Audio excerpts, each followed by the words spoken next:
Alright guys, so today I'm going to walk you all through how to inspect a vehicle for maintenance. So I've got a Tacoma here that I'm going on a test drive.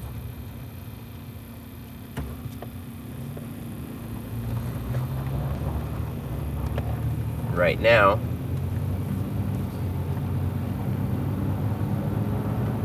I am going to take a test drive and listen for a wheel bearing noise.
Hey, thanks for tuning in.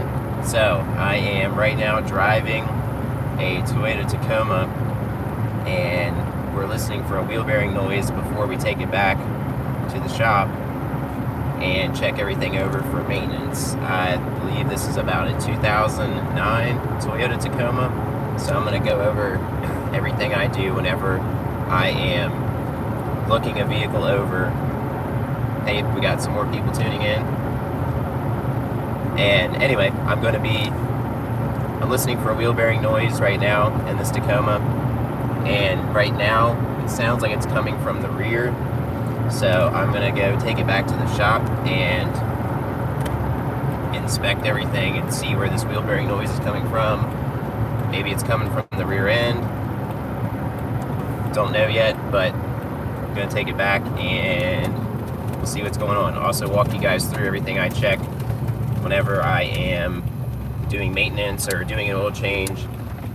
Walk you guys through everything I do, everything I check during a simple oil change to make sure everybody's vehicle lasts. My goal is to get at least 300,000 miles out of every vehicle. So right now this one's got 213. So we're gonna make this Toyota last 500,000 miles. Give me a few minutes and I'll be back at the shop, put this thing up on a lift and see what's going on. So stay tuned in.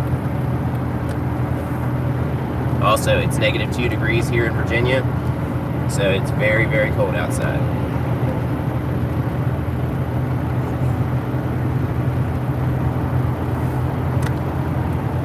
You guys have any questions about your vehicle maintenance or any vehicles that you are interested in buying? I'll go ahead and fill you in on any of that stuff.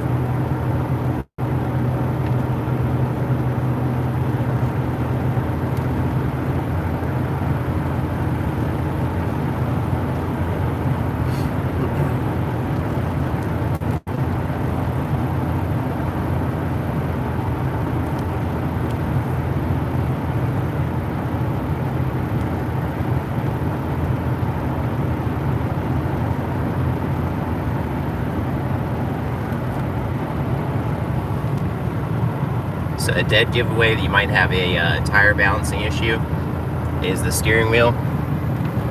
If you can look at the steering wheel and you can see it shaking when you're driving, that's a good indicator that you need to get your tires balanced. Also, if it's really cold outside, you're going to want to drive the vehicle about 10 minutes to really warm the tires up. Yeah, I mean, you can get flat spots on your tires just from it sitting around, especially when it's really cold out.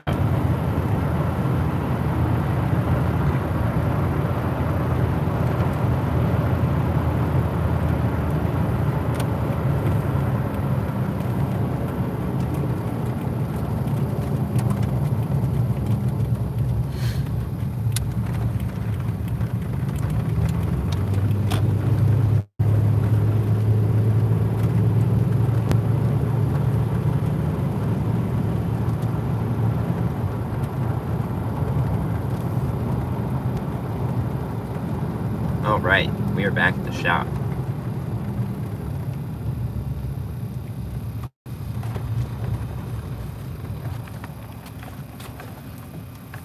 So, I'm going to get this thing pulled in the shop, show you guys what to look for.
Alright guys, so it's going to be a little noisy in here because I've got my heater going over here. But let me go ahead and get the lift set on this thing and we'll get it up in the air. Start checking everything over.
All right. So, one of the first things we're going to check is the spark plugs. Since this thing has 213-ish thousand miles, I'm going to pull one of the spark plugs out and take a look at it.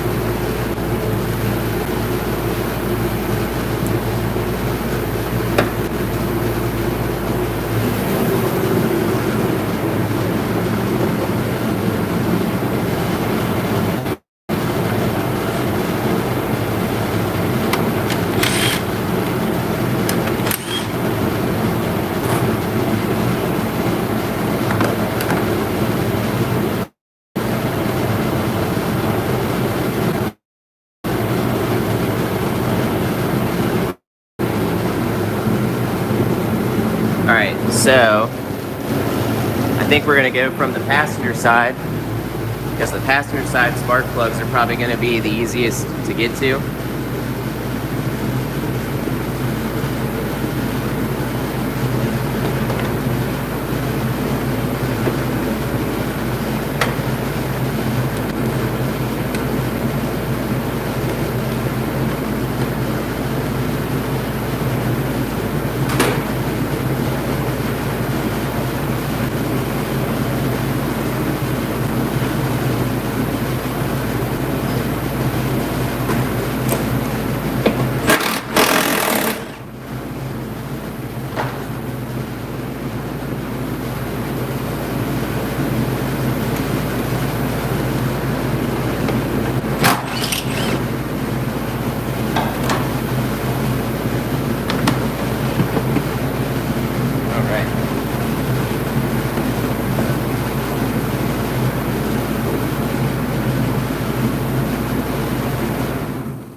Turn that heater off for you guys so you can hear.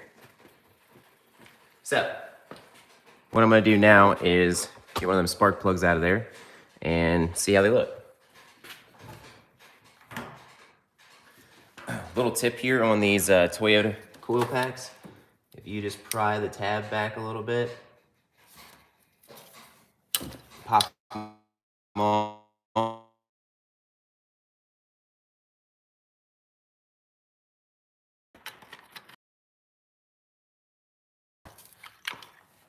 Good to see they have these here good coil packs, NGK, and they're a little wet around the bottoms. Could be the valve.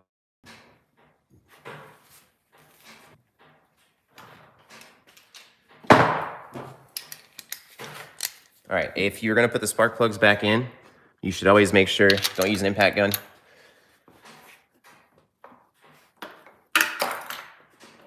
Should always take them out by hand, or at least break them loose by hand. Oh yeah, they're loose.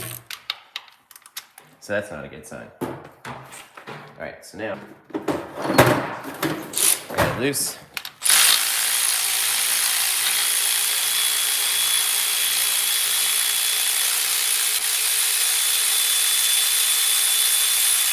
Okay. So, spark plug's not too bad. Go ahead and we will check the spark plug gap on that.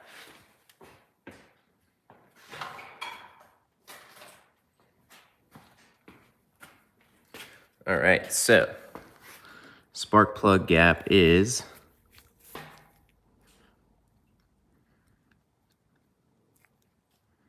it's about 45 thousandths. So we can take that and compare that to what the spec is supposed to be. Also, this is a really good little tool for checking the spark plug gap. You have English on one side, metric on the other, and then that little square right here on the end, that is used to adjust the spark plug gap width. So you can actually take this guy in here if you want, and you can open up the gap if you need to. But I don't recommend doing that.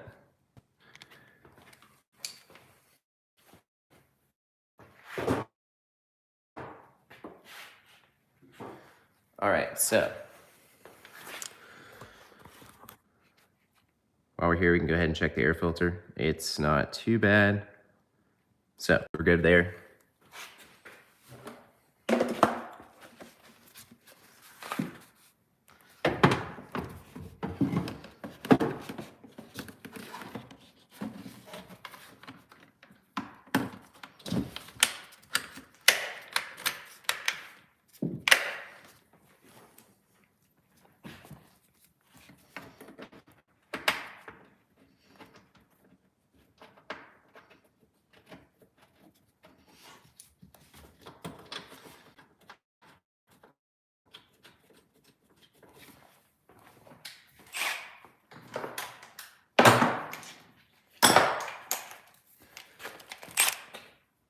All right.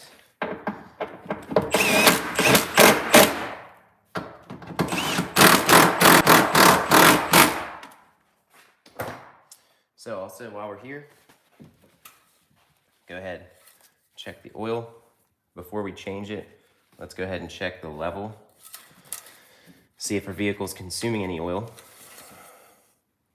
All right, so we can see here that the dipstick, the oil is a little bit low, about right there.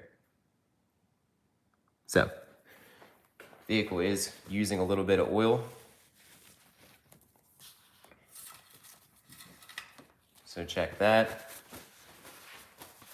All right, other things to check while you're under the hood. Go ahead, check your antifreeze. That line there on the tank is the full level, so that's pretty good. Power steering, it's a little low because that lower line right there needs to be up to that top line. Windshield washer fluid, could add a little bit of that.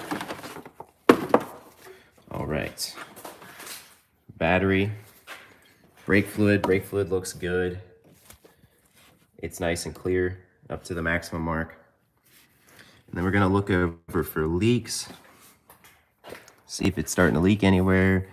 Check the belt out, make sure there's no big cracks in that. Oh, what we got here? So you can see right here that there's some crusty stuff down there around that thermostat. So got a little bit of coolant starting to seep out around that thermostat. Could be something to address here soon. And we got some oil leaks at the bottom. So these these are known for having the 2010 1GR FE engine. They are known for the front timing covers leaking in this area right here. So you can see there's some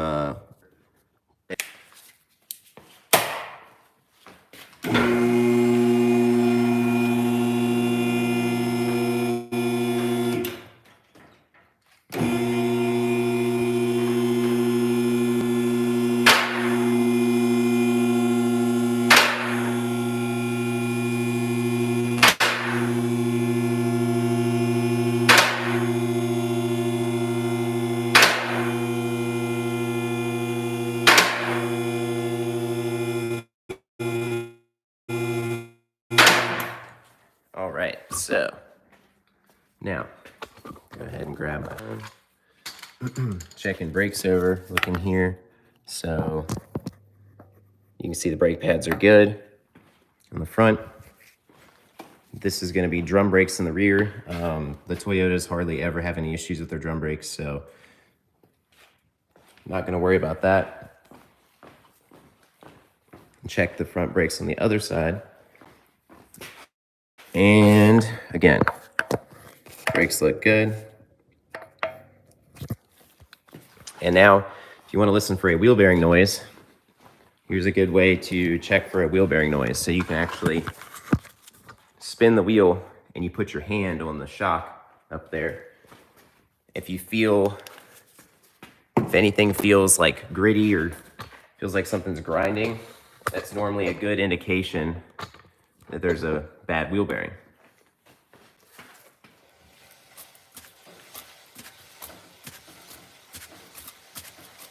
All right, so everything feels smooth there.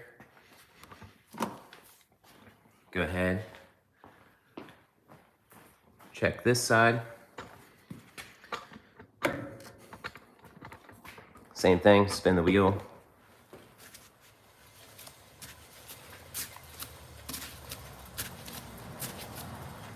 All right, everything feels good. Now don't get mistaken with four-wheel drives. You don't want to get mistaken for the actual differential turning. So, like I said, put your hand on the strut, coil over, whatever you want to call it, and feel for a grinding, kind of a grinding noise. Now in the back, I might have to put this in neutral to be able to spin these. So we'll see.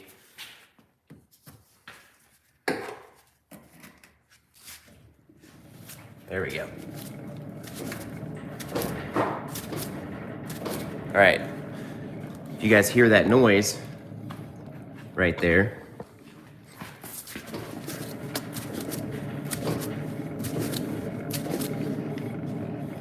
that's most likely what our wheel bearing noise was coming from. So these wheel bearings can be kind of difficult to do on these Toyotas. A lot of times they sell a loaded backing plate, comes with the wheel bearing and everything.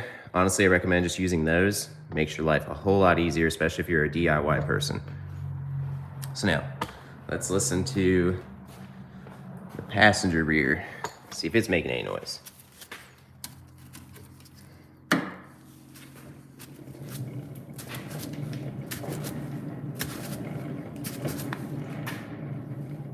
All right. So it is sounding a little rough on both sides. Next step would be put this in the air and drive the vehicle on the lift and actually listen, make sure it's not in the rear end. So now we're going up and look the rest of the vehicle over.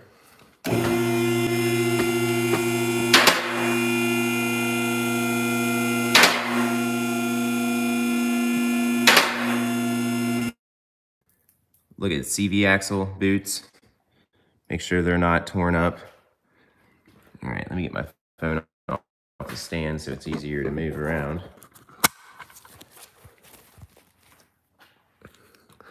All right.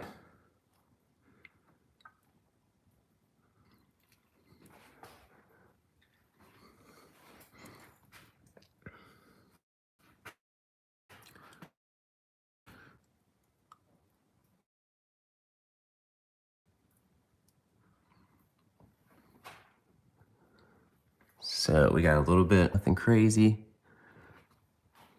So that's what we want to do when we got a vehicle up on a lift. Or if you're on the ground, you're doing your oil change, looking everything over, looking for leaks. So like I said, that oil leak's probably coming from the front timing cover area, but we're gonna move on back. I have seen on these Toyotas, if you see right here, where that shaft is, that nut, I have seen the shafts that go through these Toyotas and the transmissions. I've seen them freeze up, so not a bad idea to go ahead and take a little bit of WD-40 and spray that around this shaft. Keep it from getting froze up. And we'll do the same on the other side. So again, get this light where you can see it. This shaft up there, it's right there.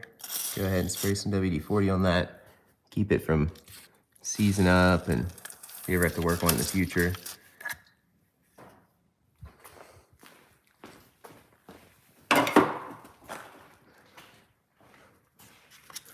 All right, now, moving on, checking U-joints.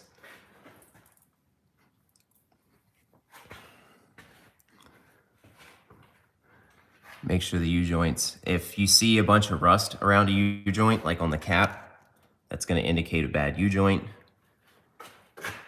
All these look good. I'm not seeing any grease getting thrown out of the U-joints. Check these carrier bearings and these two-piece drive shafts. Checking the rest of the U-joints. I'm not seeing any bad rust.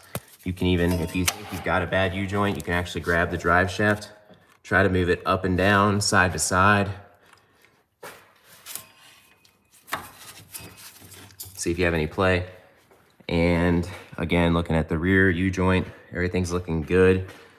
A lot of snow, a lot of road salt. This is what eats vehicles up. All right. So everything else looks pretty good. If you wanted to get really fancy, you can actually take the wheels off and check the brake calipers, push them back, make sure they don't feel like they're sticking. But since these turn so easy, I'm not really worried about that. Also, let it back down. We're gonna check ball joints. Make sure there's no play in the ball joints. Oh, and now it's starting to snow on me.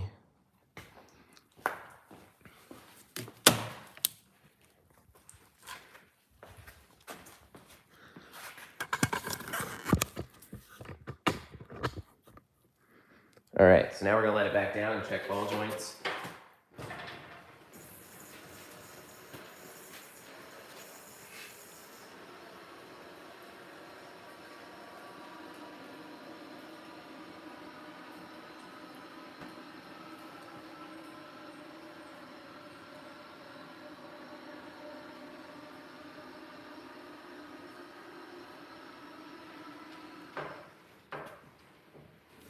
All right, so now what you want to do is take a pry bar. Some vehicles you have to put a jack under the lower control arm. Some you don't, but take a pry bar, stick it under your wheel, pry up, and you're feeling for any play in the wheel. So this side is good. Not worried about that. And now we're gonna check the driver's side. Do the same thing.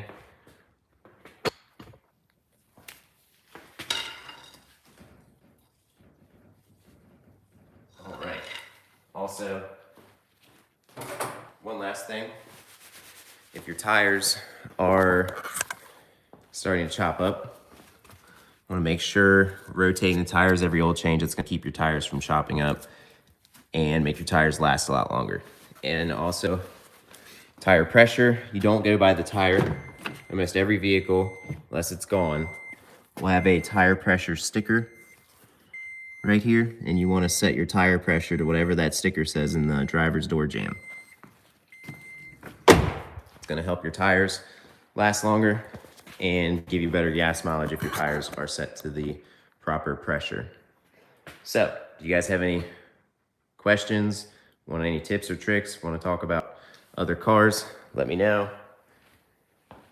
Other than that, another thing we can do is also run a battery test while we're here. It is winter. It's been -2 out in the mornings. So,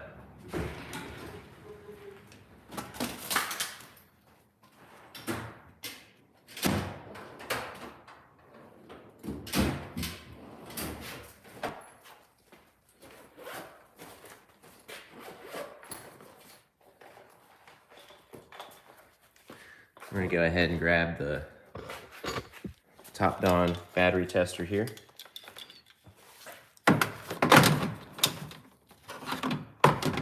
All right.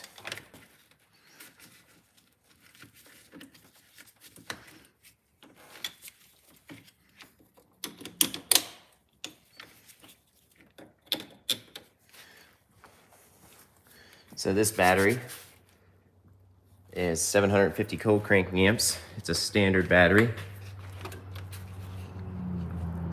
So we're gonna do a battery test. This is a regular flooded battery. Go by cold cranking amps. And this one has 750.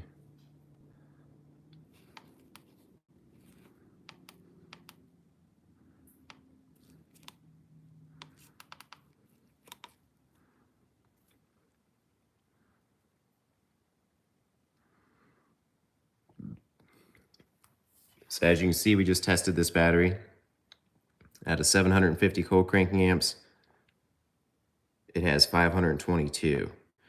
So technically, it's going to recommend replacing that battery. I will talk to the owner and see if they've had any trouble starting. We'll go from there.